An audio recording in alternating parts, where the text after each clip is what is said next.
There is no hope for flight MH370. This is the text message that relatives received several hours ago. It says that Malaysian Airlines has sent a message to confirm that it deeply regrets that we have to assume beyond any reasonable doubt that MH370 has been lost and that none of those on board have survived. Well, as that text message, the Malaysian Prime Minister gave a press conference. Here's some of what he said.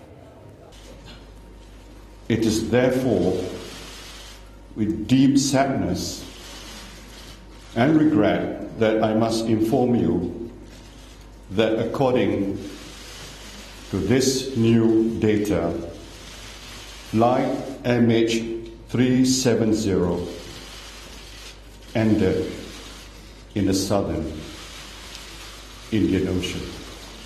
I was mentioning those relatives of those on board who have been gathered in one hotel in Beijing. The BBC's John Sudworth is based in Beijing and he's filed this report. There were some very distressing scenes, people very anguished indeed. And as they've listened to that briefing in the room behind me, as they've come out in front of the world's media gathered here, some people have collapsed. One woman falling on the floor and telling reporters that her only son, her daughter-in-law and only grandson were on that flight and that her family is destroyed. And we've seen a number of other people clearly having collapsed, being taken from the room on stretchers. Let's try and look further into why we've had this statement from the Malaysians now. This is information that's been provided by the British satellite firm Inmarsat, and our transport correspondent Richard Westcott has gone to meet them. Have a look. This is the Central London Control Centre of Inmarsat, who've been the British company really at the forefront of helping to solve this riddle. And what they've actually done is they've looked back at other 777 Malaysian flights and they've looked at what signals those have sent to their Indian Ocean satellite, which is what this big area represents here. That's what the satellite can see, and the aircraft would have taken off here. They've compared it to those previous flights and drawn up a graph, and effectively they've managed to work out that the flight definitely took off and went south, ending up somewhere down here in the southern Indian Ocean rather than in that northern corridor where they've also been looking. Says Richard Westcott. Let's talk more about this with Jonathan Amos, one of our science correspondents here in the BBC newsroom. Let's cut to the question most people are asking. Could this have just been done 2 weeks ago? No, is the answer to that now. Inmarsat had data from this plane very early on, within a matter of days of that plane going missing. And that information was passed then to the Malaysian authorities.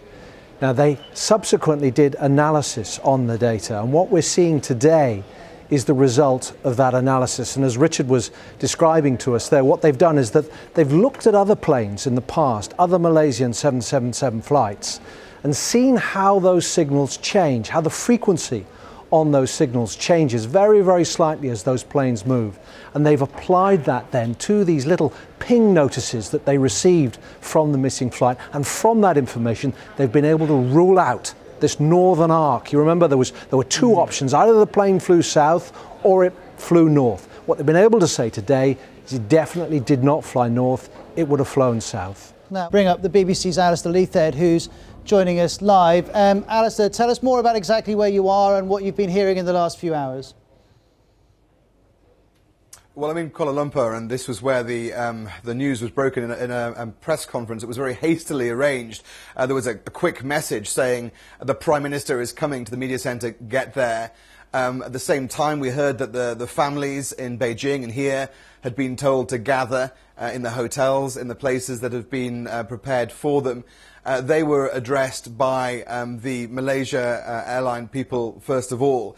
They were told, they were given this statement that said essentially that what you've heard, of course, that they've pieced together data from the satellites that were linking and talking to the plane throughout its last hours.